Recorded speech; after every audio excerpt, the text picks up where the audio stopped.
것들을 많이 집어넣잖아요. 고런 것들을 찾아내는 게 사실 재밌더라고요. 근데 이 여자분은 어 어렸을 때 그 주위에 아저씨로부터 성폭행을 당했대요.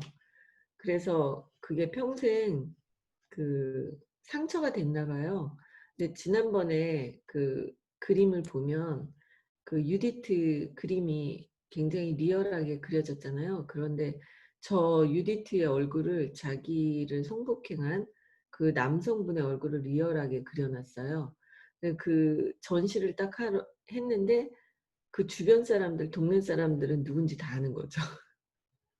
그 사람을 이렇게 죽이고 싶었던 거죠. 그래서 그 스토리도 이 그림의 좀 한 부분이에요. 그래서 정말로 너무너무 끔찍하고 무지막지하게 이렇게 표현해 놨잖아요. 네.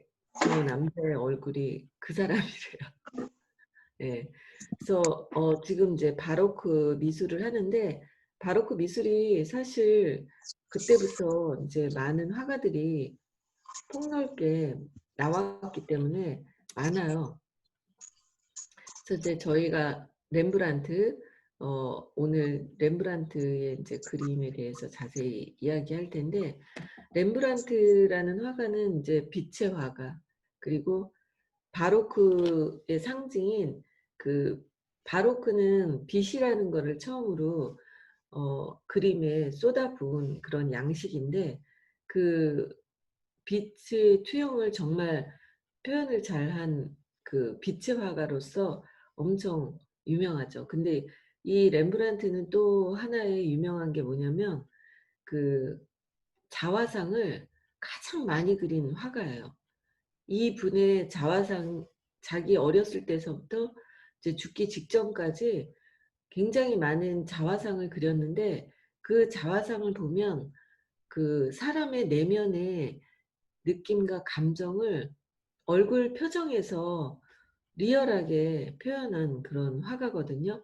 그래서 결국에는 바로크는 저번에도 계속 말씀을 드리지만 그 바로크 이전에 마니엘리즘이 있었잖아요. 근데 마니엘리즘 고 이전이 르네상스인데 르네상스까지는 그 얼굴 표정에서 그 사람의 감정을 그 리얼하게 표현하는 그런 작품이 아니거든요. 그런데 어 마니엘리즘이 살짝 시작됐다가 바로크부터 그 인간의 내면의 고통을 기쁨과 슬픔을 그대로 투영시켜서 표현하는 그런 미술 사조가 시작됐다고 볼 수가 있죠.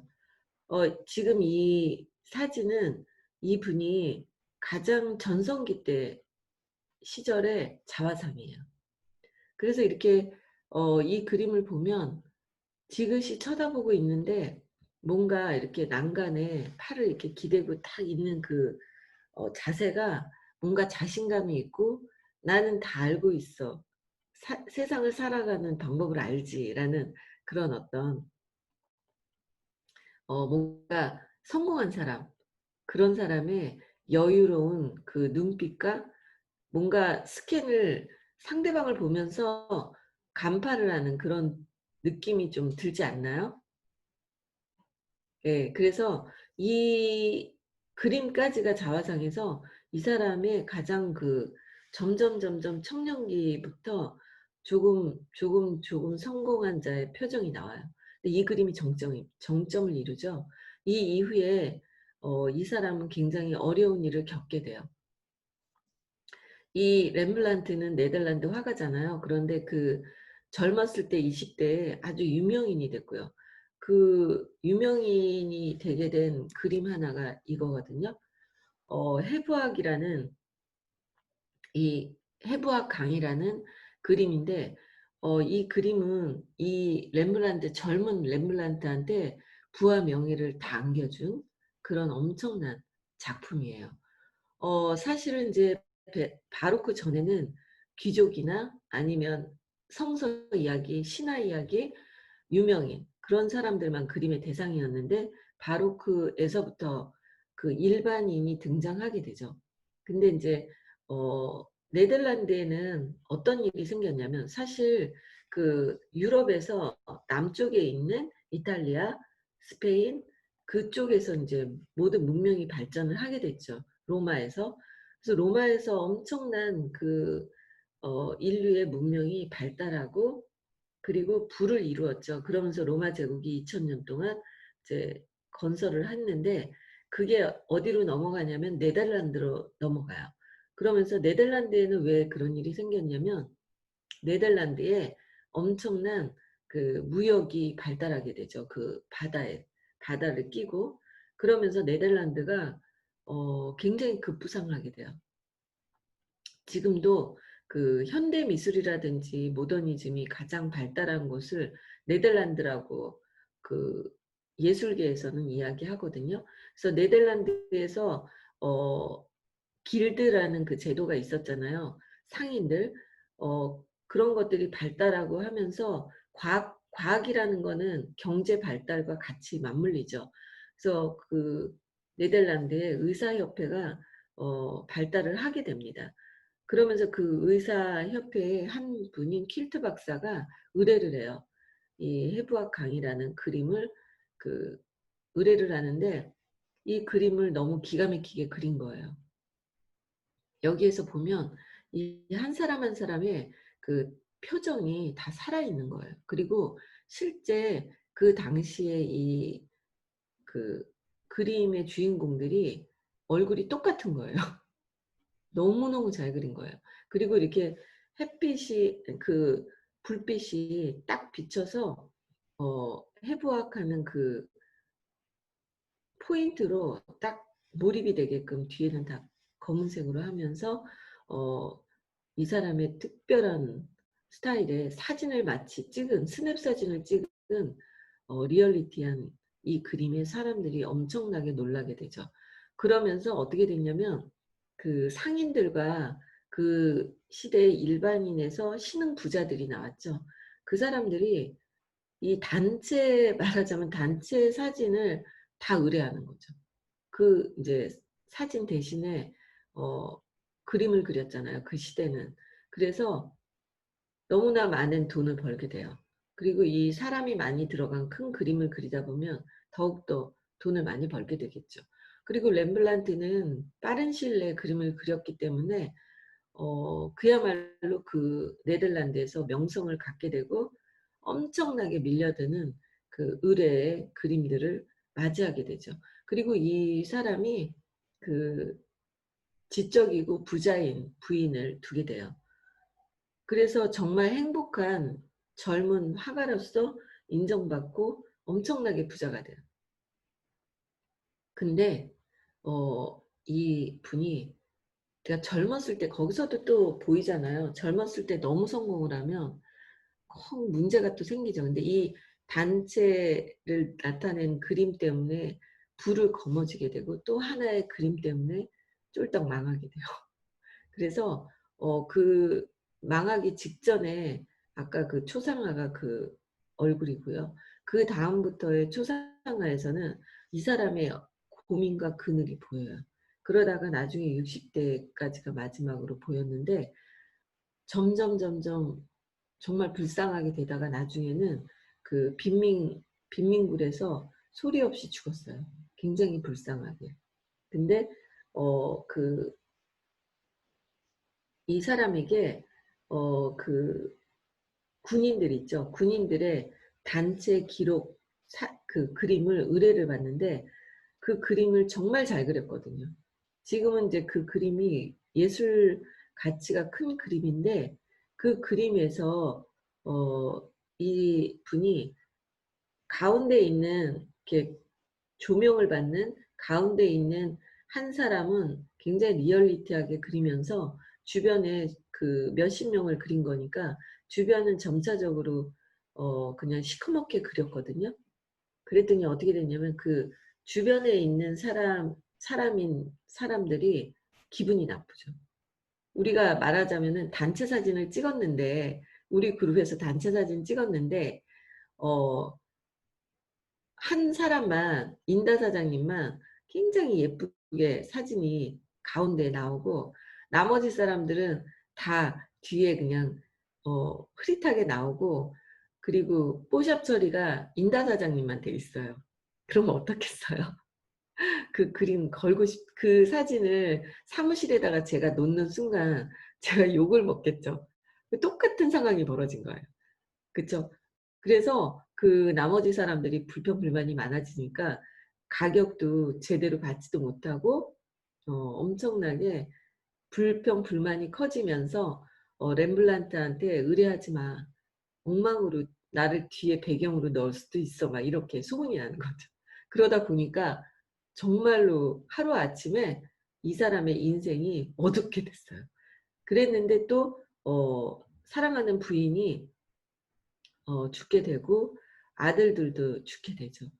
그래서 그때부터 인제 굉장히, 근데 인제 첫 번째 부인이 귀족이었거든요. 그래서 그 부인의 재산이 있었는데 그 부인의 재산 문제도 어 또 벌어지고 법적으로 그 부인의 가족들이 또 나섰을 거 아니에요. 그쵸? 그런 여러 가지 일이 계속 생기면서 아들이 다 죽고 하나가 있었는데, 그리고 두 번째 그 부인이 있었거든요. 근데 그 부인마저도 죽고 그 아들도 죽고 이러면서 혼자 남게 되니까 고독과, 그리고 그 의뢰자들이 없어진 그런 상황이 벌어지면서 렘블란트는 20 대에 너무나 많은 것을 부와 명예를 가졌는데 한 30대 후반부터 추락하는 인생을 살다가 이름도 없이 빈민가에서 죽었어요. 그래서 또 그런 걸 보면 참 우리가 인생이 너무 어릴 때 크게 성공하면 참 위험하다, 그런 것들을 역사에서 많이 볼 수가 있습니다. 그리고 이게 인제 나중에 그 종교 미술인데 돌아온 탕자. 여기서도 보면 그 신발이 하나가 벗겨진 그런 모습이라든지 되게 메시지를 주는 포인트 처리를 잘했죠. 그리고 저기에서 보면은 저 아버지의 눈이 한쪽이 부어서, 너무 울고 기다리다 보니까 부었죠. 부어서 거의 눈이 떠지지 않는 그런 표현. 그 사람의 감성을 터치한 그런 그림들이 어 너무나도 이렇게 그 앞에서 이 그림을 실제적으로 보면은 가슴이 쿵 내려앉아요. 정말 막 속지 않은 마음이 되더라고요. 이 그림은 정말 실제로 보면 엄청나게 속죄하게 되는 그림이더라고요. 무릎을 꿇게 돼요. 어 '나 때문에 신이 정말 힘들었겠구나. 그리고 내가 안 좋은 일을 했을 때 눈이 부르트도록 울었겠구나.' 뭐 이런 거 있잖아요.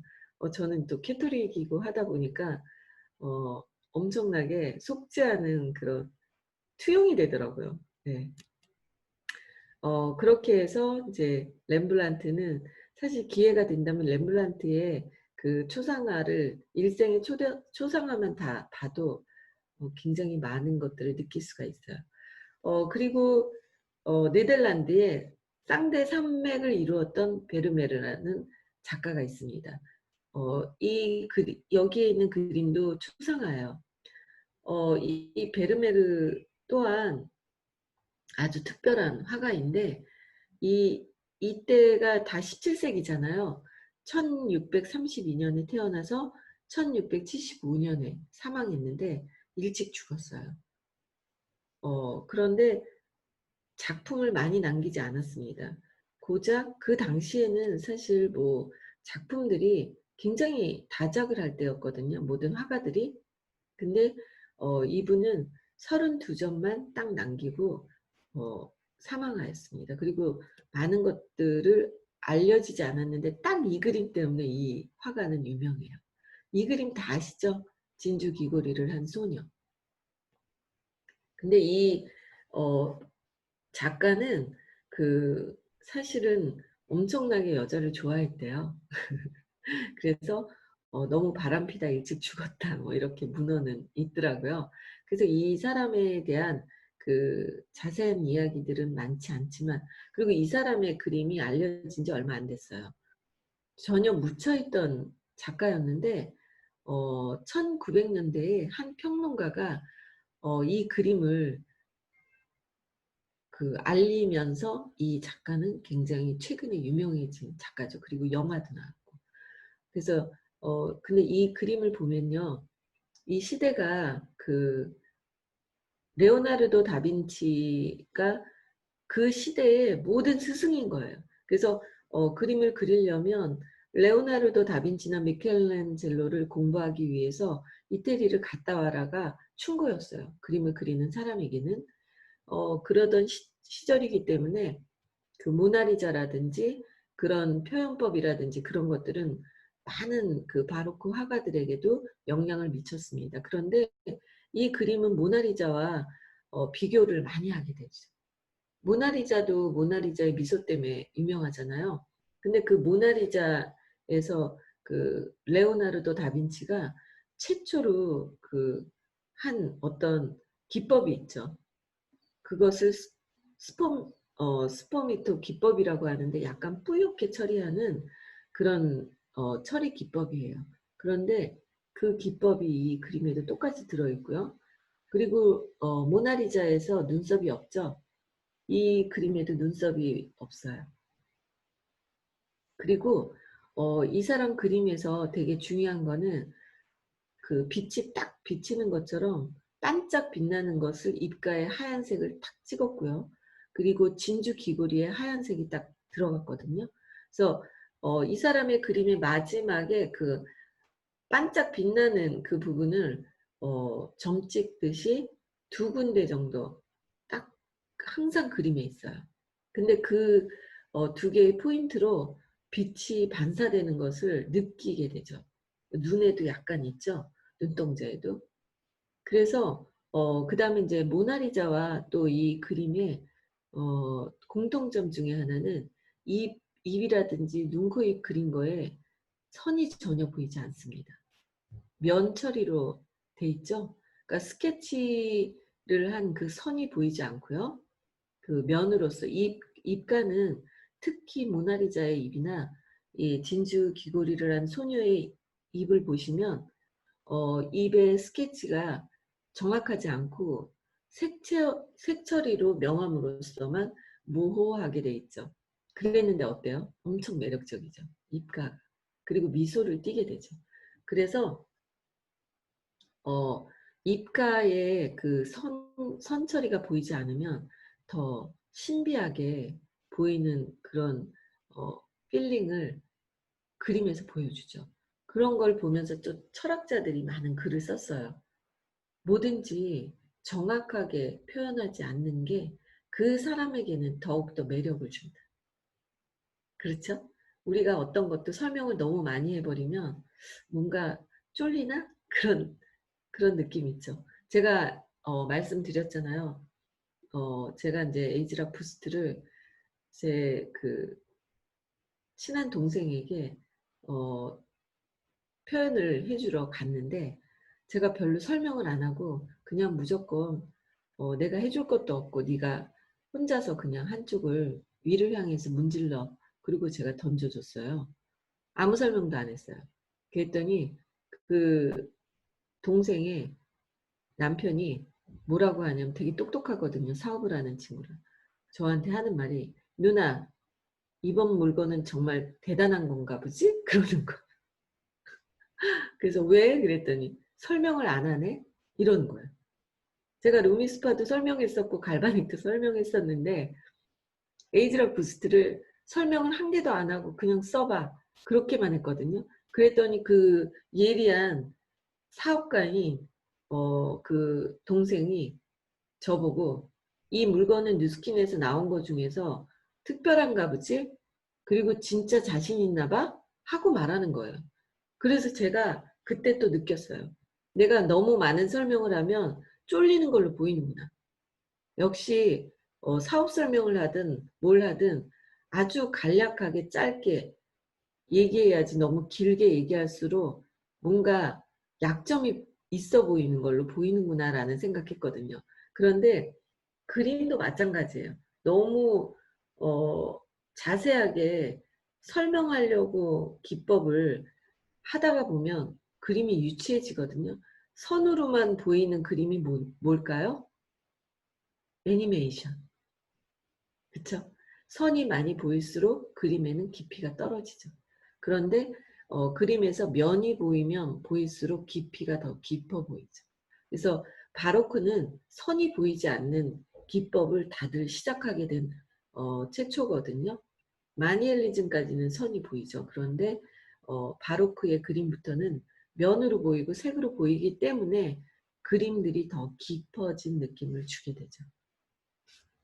그래서 그 당시에는 이 명확한 경계선을 쓰지 않아서 바로크의 미술은 굉장히 많은 생각을 하게 하는 철학적인 그림이 시작됐다라고 표현을 합니다. 이 우유를 따르는 여인의 그림도 보면 선보다는 색처리로서 다 이렇게 보이죠.